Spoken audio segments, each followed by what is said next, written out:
Here we are with the team who are doing the Land's End to John O'Groats ride. On the 20th of August, they're going to be doing 1,600 kilometres upwards, which is the hard way around, and it's twice the height of Everest that these guys are going to be climbing.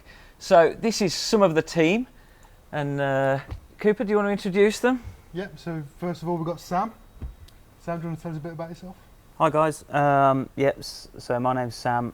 I haven't been cycling for as long as some of the guys in the group, but I started about 5 years ago, bought my first road bike, and I've done some triathlons and endurance events since then, and got the bug for it and just love pushing myself.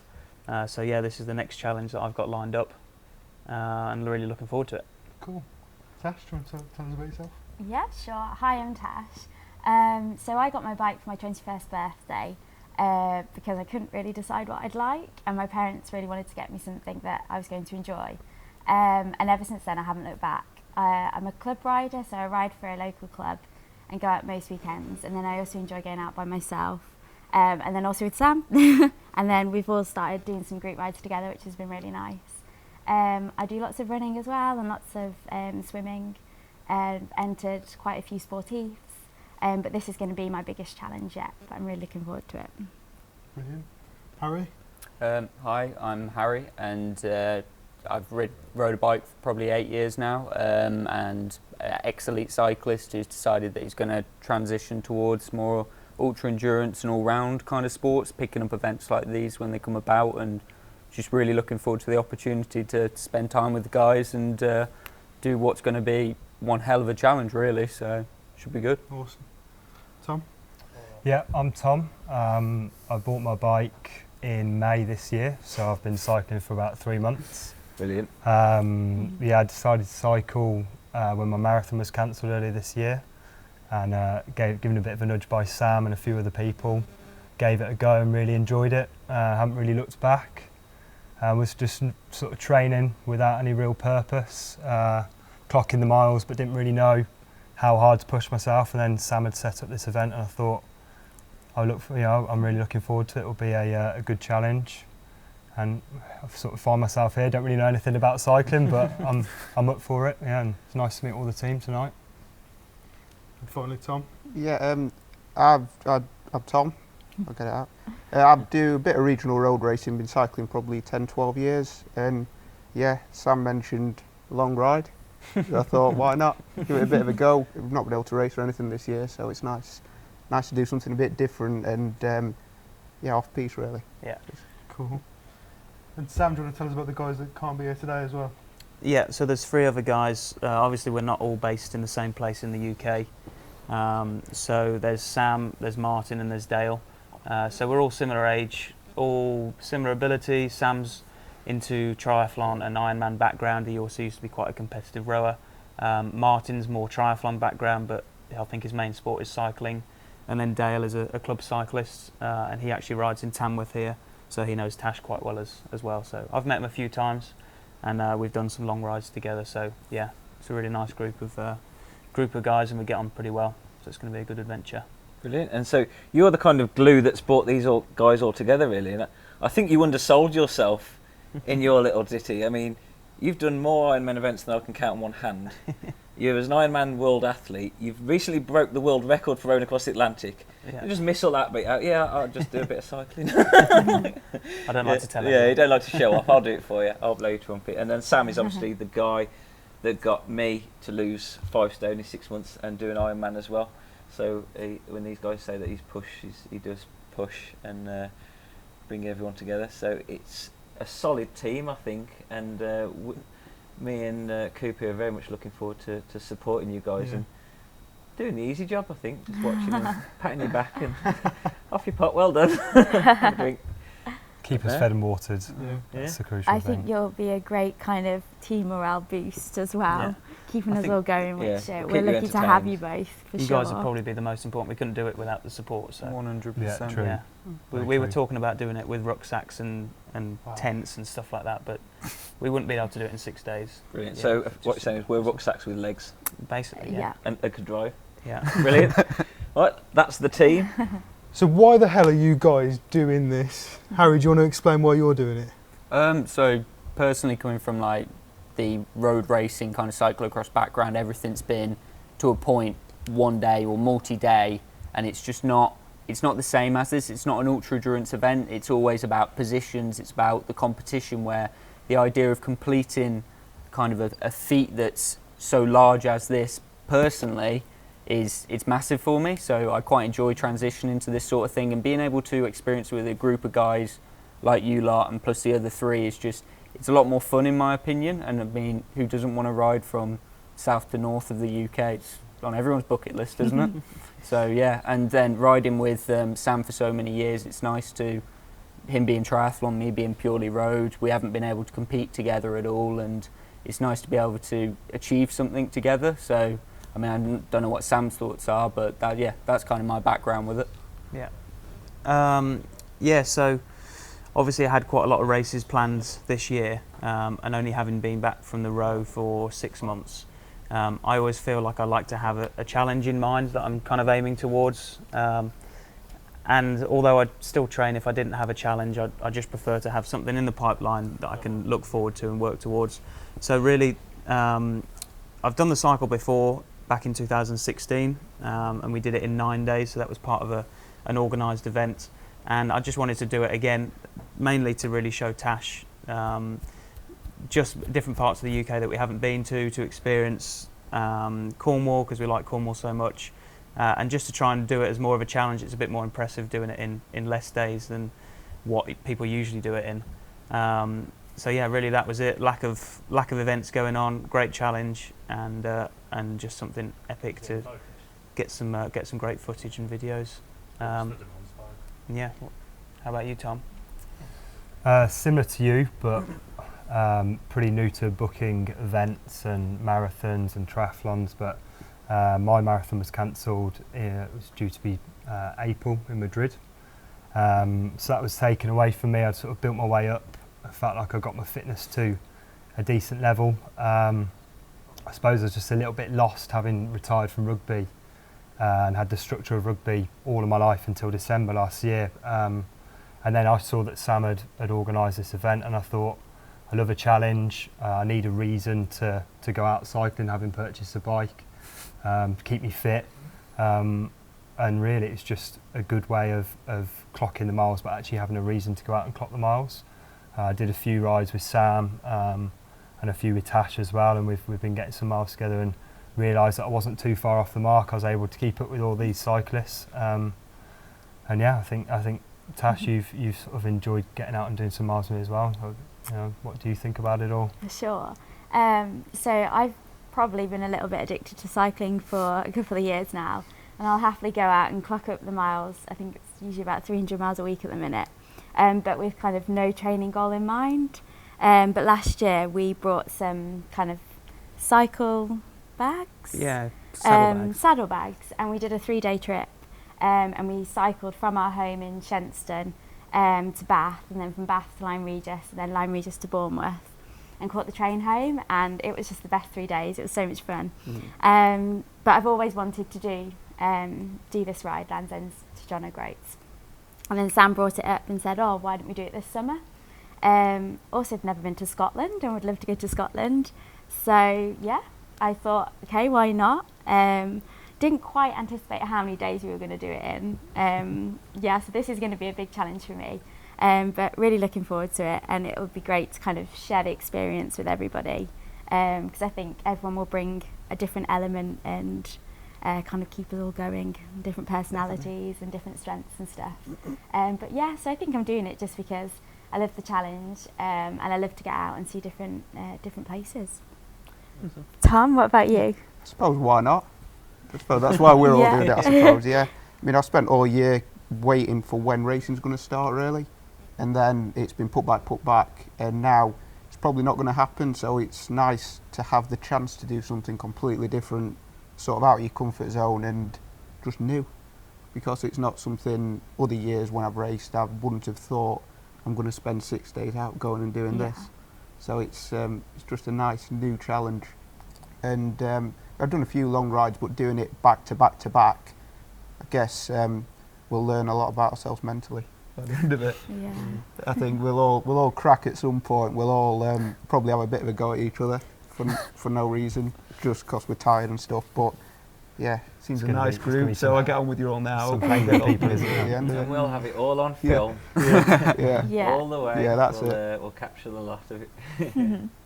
Get you all strapped up with GoPros, and every argument, every up and every down, and we'll put it all together. So it'll be really interesting, I think. Now we're going to talk a little bit about the training that's going on behind the scenes and what these guys are doing to build up ready for the event. So do you want to tell us about that, Sam? Yep, thanks, David.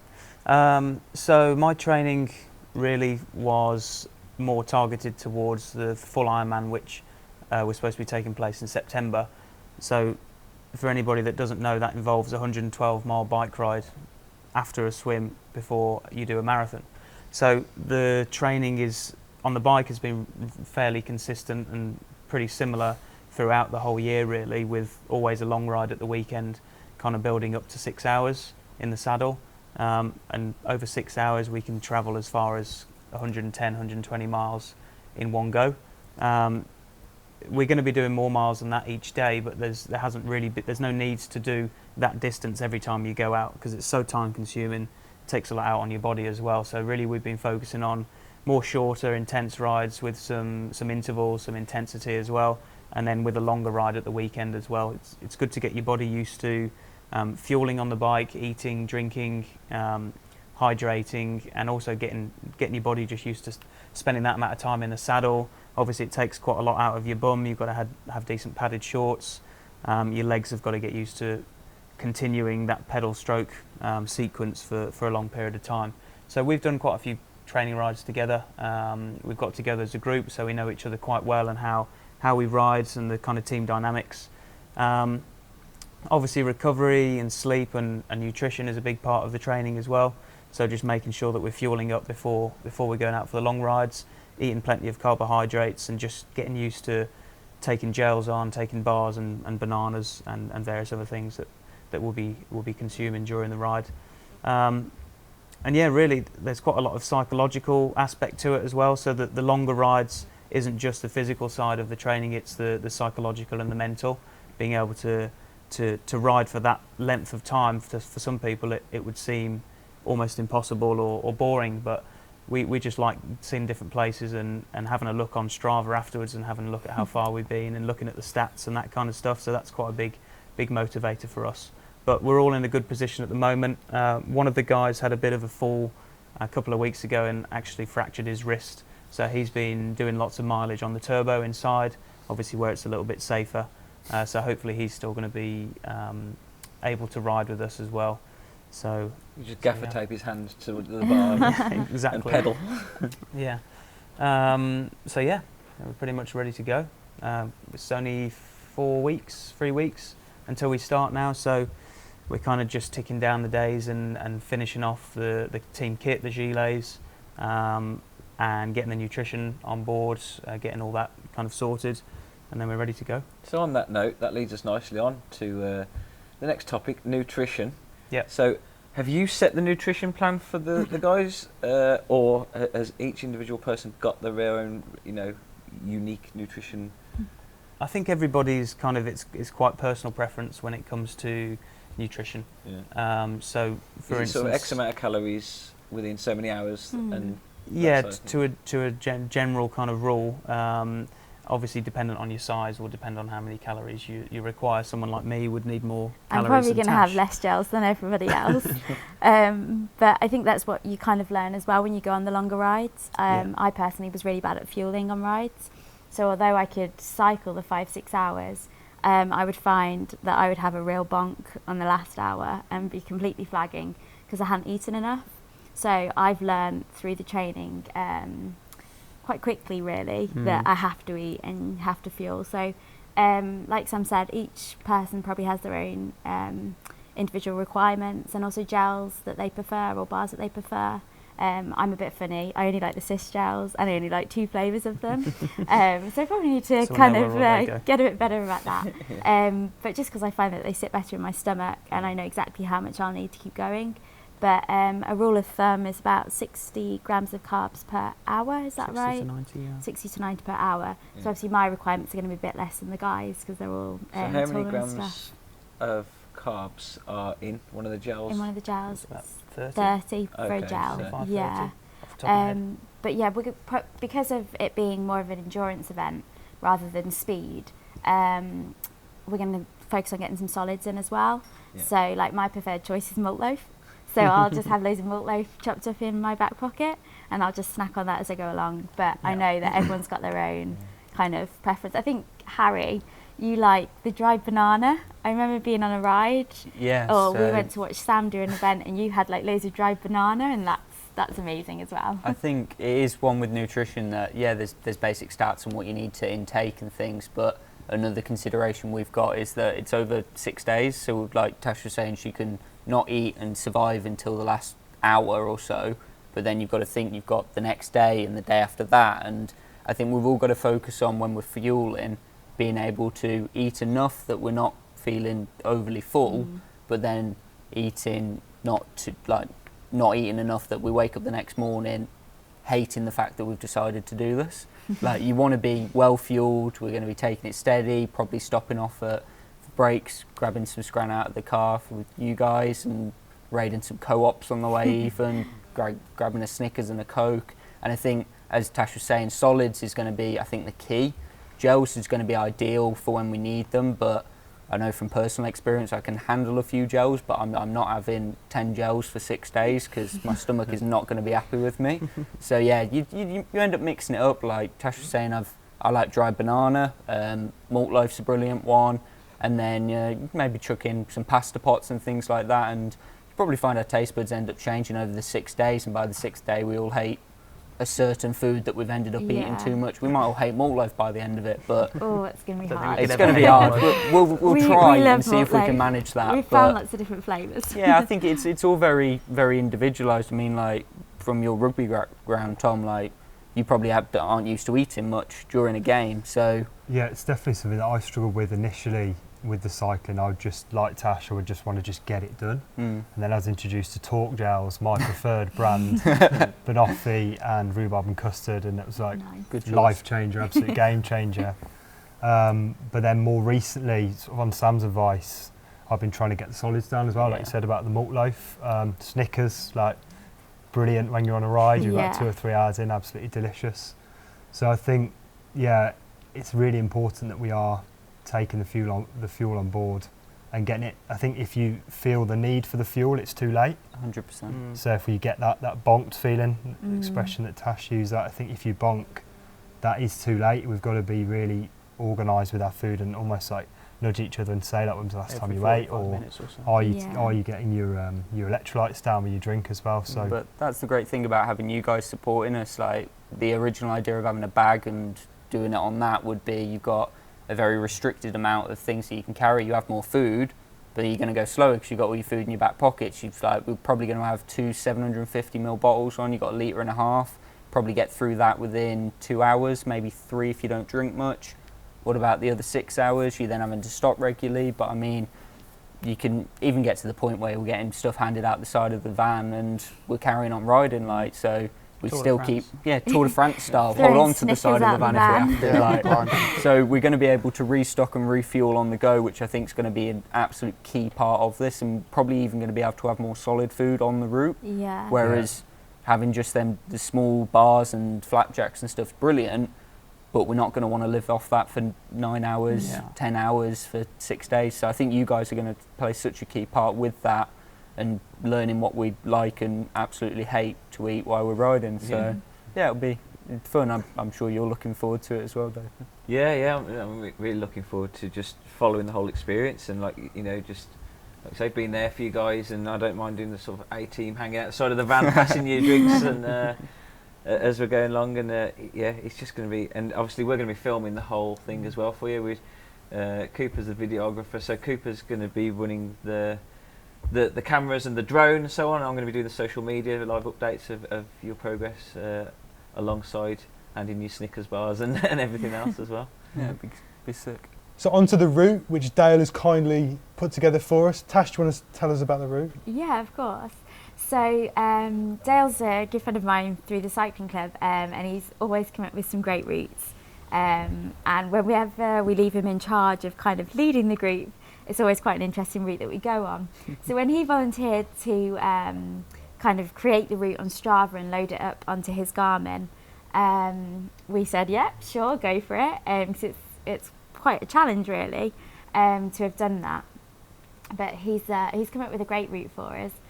He hasn't given us too much detail about it, but he said that we go along some really cool cycling paths, and I know that we're going past some beautiful lakes. Obviously we'll be hugging the coast for some of the routes. So yeah, I think it's going to be really good. When we were in Bath, we actually got on to a cycle path and we went miles and miles along this path that we never would have found without finding it on Strava and loading it. So Dale's done a great job. I think it's quite a big job as well, but he's taken that on, which has been great. Cool. And what part are you looking most forward to? I am looking forward to getting Cornwall out the way, but most looking forward to going through Scotland. I've never been before, and I've looked at all the photographs and it just looks beautiful. So that will be kind of my favourite part, I think, and then almost the end as well. So near the celebration. What about you, Sam? What are you? I think the hilliest part is obviously the first couple of days. So Cornwall area, the hills are very short and sharp, and you can see from the elevation profile that it goes back down to sea level quite a lot. Although we don't actually go that high up, the amount of little ups and downs accumulates to 13,000 feet, which is quite a lot of climbing to do in one day. We were in Cornwall, weren't we, last year? Sorry, and we did all those hills, so we kind of know the beginning bit. It's kind of relentless. It's just really steep. You'll get climbs 25%, then real steep descents, and then you just go straight back up again. So yeah, get day one out the way, and then looking forward to getting up to the lakes in Scotland, and it starts to kind of get a little bit more rollier roads, like longer, steadier climbs, which I probably prefer being a little bit heavier. So Scotland, the lakes, and probably the finish line. Cool. What about you, Tom?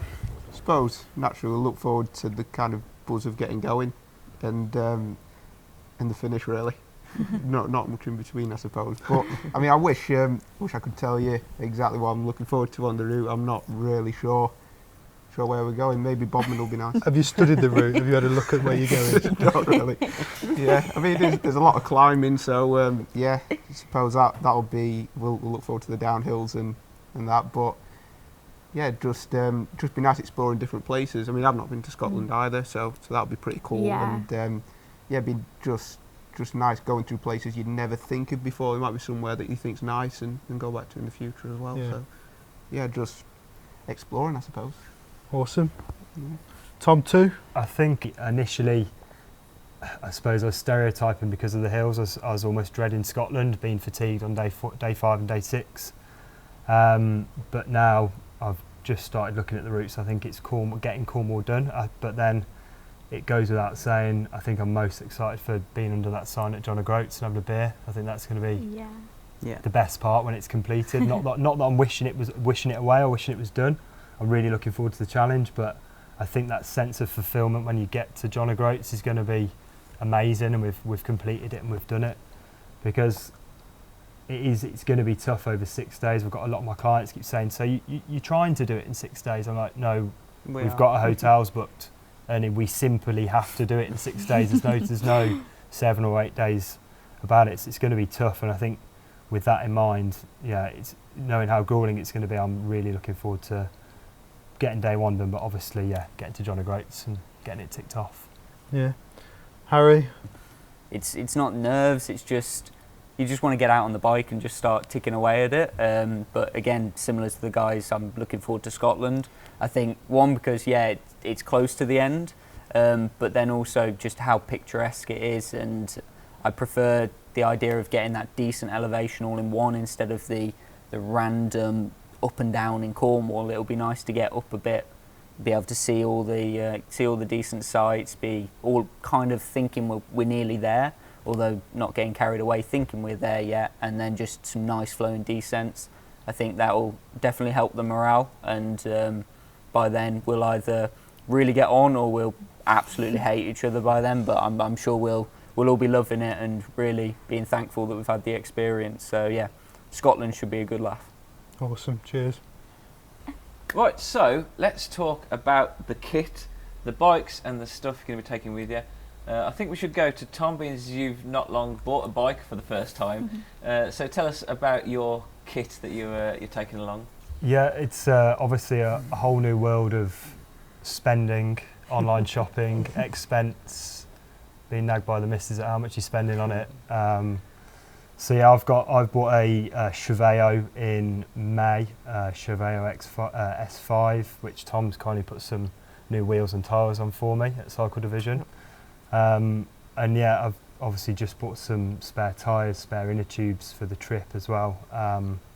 More importantly, the padded shorts, I think they're a vital part of the kit, having done my first ride without them, and there wasn't any amount of money I'd have paid for a pair of shorts about halfway around the ride. But yeah, kit-wise, I don't really know much about bikes. My knowledge of bike mechanics is absolutely terrible, so I'm hoping that the other 7 members of the team, or if I get a puncture, I'll say, could you sort that out, please? I don't think it's quite put it in a bucket of water and look for the bubbles anymore. I've got no idea what I'm doing. So yeah, I mean, hopefully, Harry, you'll be able to help me if I have any issues on the bike. Well, I'll give it a good go, and if not, I'll throw it over to Tom. We'll just pass the parcel, really. But no, I think we should all be sound. I know that we're taking a fair bit of spares, spare tyres, spare chains. You obviously can't take a full bike shop, but take what we need for the amount of guys that we've got. All of us bikes are going to get serviced. They've all been used a reasonable amount to the point we know, besides Tom, how to look after our own bike. We've spent enough time in the game, and I think the key things will be riding in kit that you're comfy in, having the bike set up how you like, not adjusting it drastically before, and then just focusing on having the spares with us if the support crew guys can't get to us quick enough, if they've gone off to do some drone footage or whatsoever. We still need to be self-sufficient in a way, and then I know that with me just riding normal standard, all of us will be on road bikes, just go for the standard 2-bottle setup. All of us will have Garmin's because it's not official if it's not Strava, and then just kind of ticking away from there. I know that with regards to like the nutrition and the spare parts and things, Cycle Division have been a massive help with all of us, doing a load of support with that and helping us set up with all the kit that we need. Tom, you obviously work there, and we can't be thankful enough for you and the help from the team at Cycle Division. So do you want to elaborate a bit more on that? Yeah, appreciate that. Yeah, we've helped out with bars and gels. Obviously, like we've said, everyone's got their own things that they're going to eat, and we're not just going to have bars and gels. Like you say, you don't want 10 or 15 gels a day. You're going to regret it. Having gels in races, to be fair. So, but over that sort of distance, you want to have something a bit more substantial. As well on the bikes, it's a hard compromise really, because you want a fast bike that's going to get you going. You want fast tyres, but you want something that's going to last as well. So, I know some of you guys have got our wheels, which is nice as well. So certainly nice, lightweight, and good value. So hopefully the wheels stand up. Sure they will. I'm sure they'll be pressure down. Yeah, and bike-wise, I mean, as well, sort of having a comfortable bike. I mean, we could all have the most aero bike in the world, ride a time trial bike. You could ride your time trial bike and be riding away from us on the flat, but I think your back would be destroyed after 2 days. So, it's nice to have sort of wider tyres, a nice, maybe a bit more comfortable setup than we've got, and make sure we get through it without too many aches and pains, I suppose. I've just bought a new road bike because I'd had mine for quite a few years, so I'm looking forward to giving that a bit of a run in and covering some miles on it. And I'm glad I'm doing it on the road bike and not the TT bike. Yeah. And then I got my bike last year, so I feel super comfy on my bike. I am actually having a bike fit, so they're going to adjust my position slightly. I have a bad knee just from running, but I think I'm going to be super comfy on the bike once I've had the bike fit done, and hopefully my knee will last me for the 6 days. So I think we're confident with our bikes. Yeah. I'm not the world's best bike mechanic, but I've got the rest of the team here to support. So we're all relying on each other. We're all relying on each other. Somebody's got to know. Yeah, someone will know how to do it. But So speaking of support, that leads nicely on to mine and James's role. So Sam, how do you see mine, Mr. Cooper's role here. How do you vision us coming along? I'd like you to dress up every day. Right, because okay, it's well, I can like do a that. different theme from day 1 to 6, you and Cooper. But no, I think motivation, obviously lots of different roles. I think we're going to need people to motivate us when it gets tough at the start of the day. Obviously, the communication between us and you, knowing where we're going, where we're going to be stopping on the route, where we may need new bottles, or we may need to take some gels on. Quarter-way points, halfway points where we'll be sat ready. We're going to have to sit down and go through the route, maybe me and Dale, and decide every 40 miles or so we'll meet you at this waypoint or this village or whatever. So we meet you there at a certain time. We can tell you roughly when we're going to be there. So obviously we'll be communicating with you on the phone. We'll let you know how we're getting on. If anybody has any breakages or anything goes wrong that we can't fix on our own, then obviously you guys would need to be relatively close by to get to us within half an hour or so. And then obviously carrying our bags, our spare kits, that kind of stuff is going to be important, because we just want to be bare minimum bottles, food for the next couple of hours, and then that's it really. So you guys are saving us a lot of weight. And then also if anybody unfortunately comes off or injures themselves, then I guess you guys will be taking us to drag them off the side of the road and exactly into the back of the van. Throw them in the van. And then you guys have obviously said that you're going to put some footage together and do some drone footage, and obviously the social media side of things, and helping to promote our sponsors, so Logistics World, Bull Trucking in Atherstone, and ATC, you guys that are letting us use your facilities. So showcasing that on the side of the van, and then obviously showing everybody online as well, and helping us raise as much money as possible. Brilliant, so now we know what we're doing, because we didn't before, so thanks for that. And I think you guys are doing some runs as well, aren't you? We're looking forward to hearing about those when you get back. We was hoping to try and do like a 5k at every location across the UK, so which will be really cool as well, and gives yourselves like a challenge. Really just because it'll look cool on Strava, that's the main reason. Right, for Strava, like Harry said. So let's talk a little bit about charity. Our chosen charity for this event is the Stan Bowley Trust. They're a great charity based in Lichfield, and they raise money for Cyberknife. And so far we've raised over £1,000 for him. Guys, do you want to talk a little bit more about that? So obviously being able to raise money for these guys, it's an incredible honour, and we know that cancer treatment and being able to raise money for finding new treatments it's key at this point in time. I know that cancer victims and that sort of area is very close to a lot of our hearts, as well as the wider community, and it just made sense to be able to put what a great achievement this will be when we finish it, and bring guys along with us while also raising money for such an influential and positive charity that's doing such great things. And more about Cyberknife itself. So Cyberknife technology can target cancer cells to within 1 millimetre, so it's a really intelligent and innovative development with technology. So it's really important that we raise more awareness for it, and the Stan Bowley Trust is doing everything it can to pump more money into the Cyberknife treatments. Ash, do you want to tell us about the sponsors? Yeah, of course. So we're lucky enough to be sponsored for the event that we're taking part in. So we'd like to say a big thank you to our sponsors. So we're sponsored by Bull Trucking Atherstone, and they're sponsoring our kit. So we've managed to get some Team Gilets, which have our sponsors on. So that will keep everyone looking smart on the ride, which is good. And we've got some T-shirts as well to wear in the evenings. We'd also like to say a big thank you to Logistics World. So we're using their services to transport our bikes from Staffordshire all the way down to Land's End. And then at the finish line, hopefully everyone's bikes are still intact. They'll be transporting them back from John O'Groats back to Staffordshire safely, so we can probably put them away for a couple of weeks and rest. And also a big thank you to AT Communications for allowing us to use this cool space this evening and to do the interview. And of course, a big thank you to Wilderfit, who Cooper and David are part of, or the instigators. creators of. So a big thank you to you guys for helping us drive it, the social media campaign, and for being great support on the ride, which I know you will be. Yeah, no problem at all. You know, it's our honour and pleasure really to follow you guys and support you along the way. And this is just going to be a great event. Really looking forward to it. You know, as we said, it's 1,600 kilometres, twice the height of Everest. You're going the wrong way that nobody ever wants to go, up the country. Yeah. So you're doing it uphill. It's going to be a brilliant event. Loads of sponsors on board. And as James said, we've raised over £1,000 for the charity so far. We'd like to see that doubled. Sure. The link is on World of Fit. If you get on there, there is a link where you can click sponsor online, and all the sponsors that come in we'll be naming as well in the video as a special thank you in the end video, and it'll really keep these guys going along the way. So we're looking forward to it.